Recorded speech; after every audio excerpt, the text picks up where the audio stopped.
Bismillahirrahmanirrahim. Alhamdulillahirabbil alamin wassalatu wassalamu ala asyrafil mursalin sayyidina Maulana Muhammadin wa ala alihi wa sahbihi ajma'in. Kita baca ayat 162. A'udzu billahi minasy syaithanir rajim. Bismillahirrahmanirrahim. Qul inna salati wa nusuki wa mahyaya wa mamati lillahi rabbil alamin la syarika lah wa bidzalika umirtu wa ana awwalul muslimin.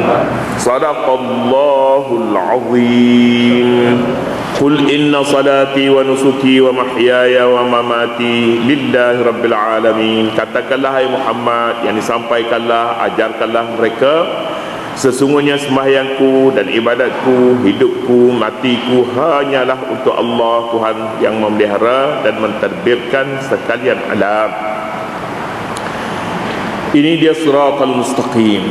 Dulu ayat sebelum ini disebutkan Qul innani hadani rabbi ila siratim mustaqim. Katakanlah hai Muhammad, sesungguhnya aku diberi petunjuk hidayah oleh Tuhanku ke jalan yang betul lurus.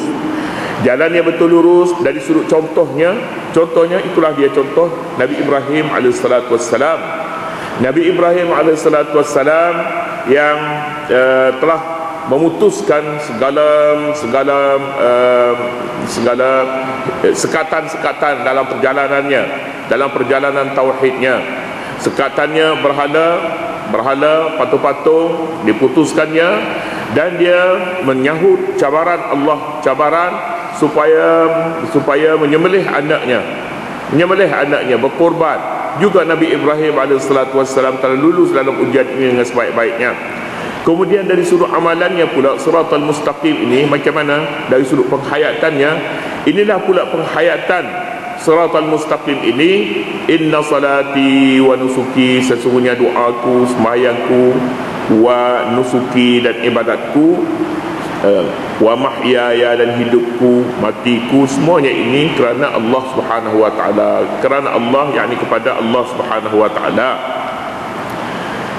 Siratal mustaqim tidak mahu orang membagi-bagikan hidup untuk dunia, mati untuk Allah Subhanahu wa taala. Sembahyang untuk Allah, dunia untuk manusia. Manusia bebas mentadbirkan sendiri dunianya, kemudian sembahyang ini hukum mestinya untuk Allah. Islam siratal mustaqim tak mahu. Siratal mustaqim mahu semuanya untuk Allah, hidup mati, pergerakan, gerak-geri, segala tindakan, macam-macam lagi, kekeluargaan, peraturan, undang-undang, semuanya hendaklah memakai peraturan Allah Subhanahu wa taala. Sebabnya semua sekali ini untuk Allah belaka, untuk Allah. Dan Allah Subhanahu wa taala akan menilai apa yang dilakukan oleh seorang itu, sama ada dalam hal ibadatnya, di luar ibadatnya, hidupnya, matinya, dunianya, akhiratnya akan dinilai. Ada dosa dan ada pahala padanya. Oleh itu dia anggap seorang itu sebagai musyrik, sebagai mempersekutukan Allah Subhanahu wa taala lagi apabila dia membagi-bagikan ini untuk Allah dan ini untuk dunia manusia. Manusia bebas menentukan sendiri, dan ini manusia tidak bebas menentukannya. Makan minum serah sajalah kepada manusia, dia boleh menentukan sendiri apa yang baik, apa yang tidak baik baginya. Tak kiralah semayang balik kepada Al-Quran, balik kepada hadis, ini hak Allah. Tidak. Nabi kita sallallahu alaihi wasallam disuruh supaya menyampaikan kepada umatnya, inna salati wa nusuki wa mahyaya, hingga seterusnya. Dan inilah kenyataan hidup seorang mukmin. Seorang mukmin tidak sempurna hidupnya jika dia tidak membuat pengakuan ini. Malah di dalam doa iftitah awal-awal lagi, sebelum daripada apa-apa lagi, kita baca namanya doa iftitah. Dalam doa iftitah ini dia diikuti, dibacanya inna salati wa nusuki wa mahyaya wa mamati lillahi rabbil alamin. Kemudian seterusnya, la syarika lahu wa bidzalika umirtu wa ana awwalul muslimin. Sebelum daripada ini, lillahi rabbil alamin, Tuhan sekalian alam. Ini ya Tuhan di dalam Islam, Tuhan di dalam agama Nabi Muhammad sallallahu alaihi wasallam, dan agama-agama langit sebenarnya Tuhan adalah Tuhan sekalian alam. Tuhan bukan Tuhan untuk sekumpulan manusia, bukan Tuhan untuk orang Yahudi saja, bukan Tuhan untuk manusia saja, tidak, tapi seluruh alam. Seluruh alam artinya termasuk semua manusia, semua yang kulit hitam, kulit putih, semua bangsa, semua bahasa. Inilah dia Allah Subhanahu wa taala yang kita serahkan kepadanya hidup kita dan mati kita. Lain keadaannya dengan agama dalam setengah Tuhan dalam setengah agama. Tuhan untuk sekumpulan. Tuhan Rabbi Israel, Tuhan Israel, Tuhan orang Yahudi. Maknanya Tuhan ini dia milik dia. Tuhan orang bukan Israel tak tahu dia Tuhan mana. Malah dalam agama Yahudi menganggap bahawa lain daripada Yahudi adalah khadam kepada Yahudi yang boleh dipergunakan untuk tujuan apa sahaja.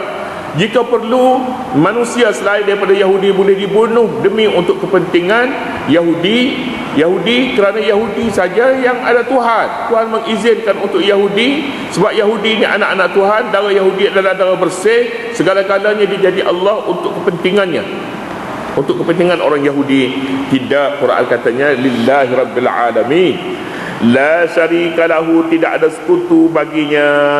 Tiada sekutu baginya. Bagi siapa? Bagi Allah Subhanahu wa taala. Ini dia tauhid yang sebenarnya. Tauhid yang sebenarnya, segala rangkaian selain daripada Allah mesti diputuskan. Putus, tinggal rangkaian dengan Allah Subhanahu wa taala sahaja, barulah boleh kita serah hanya kepada Allah Subhanahu wa taala. Dan pada ketika itu tauhid bersih. Tetapi tidak bersih apabila masih banyak rangkaian kita tak putus. Masih banyak rangkaian dengan manusia tak putus, dengan rangkaian dengan kuasa tak putus, rangkaian dengan harta tak putus. Maknanya sesuatu yang sepatutnya dihubungkan dengan Allah Subhanahu wa taala, dia kata nanti dulu kita tengok rangkaian-rangkaian lain. Kalau dia diizin oleh rangkaian-rangkaian lain, tak apa. Jika tidak diizin oleh lain-lain rangkaian, maka rangkaian itu masih kekal dan masih hidup. Tidak, tauhid yang sebenarnya la syarik, tak ada keputusan, tak ada sekutu. Tak ada sekutu. Sekutu itu ada tetapi diputus oleh hamba Allah ini. Al-Quranul Karim tidak sekali mengulangi, tidak sekali menyebut la syarikalahu ini. Tetapi sebelum daripada ni pun telah disebutnya wa ma ana minal musyrikin dalam ayat 161 dulu. Dinan qiyamah millata Ibrahim hanifa wa ma kana minal musyrikin. Nabi Ibrahim tiadalah dia daripada orang-orang musyrikin. Orang musyrikin yakni orang yang mengadakan hubungan dengan banyak pihak, rangkaian dengan banyak pihak dan semuanya berfungsi. Tidak, sekali lagi dia nafikan di sini la syarikalahu. Nabi di sini pula ni nafi dengan la. Hak dulunya nafi dengan ma ana minal musyrikin. Aku tidak dia menafikan bagi siapa mana? Menafikan dia daripada musyrikin. Tapi la syarikalahu menafikan tak ada syirik itu. Bukan dia nafikan diri dia, tapi syirik tidak wujud sebenarnya. Yang wujud itu adalah sesuatu yang salah, yang tidak diiktiraf. La syarika lahu wa bidzalika umirtu, tiada sekutu baginya bagi Allah. Jadi tak ada rangkaian-rangkaian yang boleh menghubungkan dan berfungsi. Wa bidzalika umirtu, dan itulah aku diperintah. Nabi kita sallallahu alaihi wasallam mengisytiharkan kepada umum setelah membicarakan halal haram awal lagi. Halal haram dalam makanan, halal haram dalam perhubungan masyarakat, halal haram dengan Allah Subhanahu wa taala dalam ibadat. Kemudiannya Nabi mengisytiharkan bahawa inilah sikapnya yang sebenarnya, iaitu sikapnya menyerah semua sekali kepada Allah Subhanahu wa taala. Dan inilah Islam sebenarnya pun. Islam yang bergerak dan berjalan dalam sejarah Nabi sallallahu alaihi wasallam ialah Islam yang menyerah segala-galanya kepada Allah. Dan inilah pula yang diperintah kepada Nabi sallallahu alaihi wasallam. Maknanya kira-kira masih banyak sebenarnya nafsu ingin menyatakan hubungan dengan dunia penting, hubungan dengan segala-galanya mesti dikekalkan, diwujudkan. Tetapi Nabi kita sallallahu alaihi wasallam menyatakan dunia setakat mana penting, tapi dia tidak boleh jadi sekutu dengan Allah Subhanahu wa taala. Hubungan dengan kuasa penting, tapi dia tidak boleh menjadi sekutu dengan Allah Subhanahu wa taala. Maknanya bila berhadapan dengan kuasa Allah, bila berhadapan dengan kehendak Allah Subhanahu wa taala, kedudukannya mesti putus. Wa bidzalika umirtu, dan itulah dia yang aku diperintah supaya melaksanakannya, dan Nabi sallallahu alaihi wasallam telah melaksanakan perintah ini. Nabi kita sallallahu alaihi wasallam telah memutuskan hubungannya dengan kaum musyrikin Makkah, dan Nabi sallallahu alaihi wasallam pada peringkat awal lagi selepas daripada berhijrah ke Madinah, Nabi berperang. Mengapa Nabi berperang? Nabi berperang, perang Badarnya dengan perang Uhudnya dan banyak lagi peperangan yang berlaku adalah untuk memutuskan diri dengan orang musyrikin. Hingga kan pada peringkat awal ini Nabi kita sallallahu alaihi wasallam pun tak mahu berjiran dengan orang musyrikin. Kenapa? Kerana bila berjiran dengan mereka, rela dengan perbuatan mereka, menjadikan orang ini seolah-olah mewujudkan syirik di dalam hidupnya. Nabi ikut Nabi kita sallallahu alaihi wasallam. Kemudian dia dalam peperangan pula, dalam peperangan apabila Nabi sallallahu alaihi wasallam melihat kaum musyrikin di Jaziratul Arab, di Makkah dan Madinah, mereka ini ingin mengekalkan syirik mereka.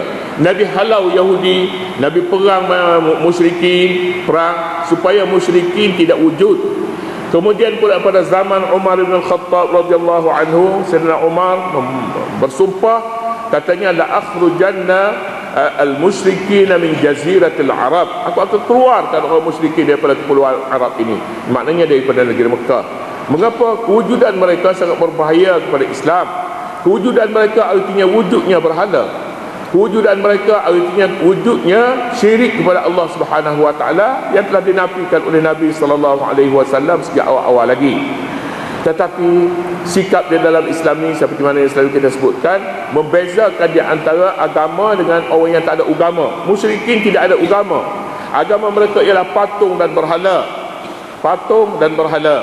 Tetapi orang yang ada agama, Yahudi dan Nasara, mereka ini dibiarkan, tetapi dengan syarat mereka tidak mengkhianati Islam. Tetapi jika mengkhianati Islam, mereka juga mesti diputuskan. Sebab setelah kedatangan Islam maka tidak ada lagi agama yang lebih tinggi. Al-Islam ya'lu wa la yu'la alaihi. Islam tinggi dan tidak boleh ada yang lebih tinggi daripadanya. Atas konsep inilah setengah pandangan ulama menyatakan masjid sebagai rumah Allah merupakan yang tertinggi, yang tercantik dalam sebuah kampung, yang tercantik dalam sebuah negara, yang tercantik di mana-mana saja, dan kedudukan menaranya paling tinggi sekali. Sebab apa? Sebab ini melambangkan Islam. Lambang Islam mesti tinggi dan tak boleh ada yang lebih tinggi daripadanya. Lambang Islam. Inilah yang berdasarkan kepada apa? Kepada konsep la syarikalahu wa bidzalika umirtu ana minal muslimin. Begitulah ayat ini menyatakan sikap Nabi sallallahu alaihi wasallam setelah menyatakan peraturan-peraturan dalam hidup, dan pernyataan tentang sikap ini pada akhir surah Al-An'am, seolah-olah surah ini akan berakhir. Surahnya begitu. Penutup bagi surah ini iaitu menyatakan sikap. Seterusnya qul aghairallahi abghi rabban wa huwa rabbu kulli syai'.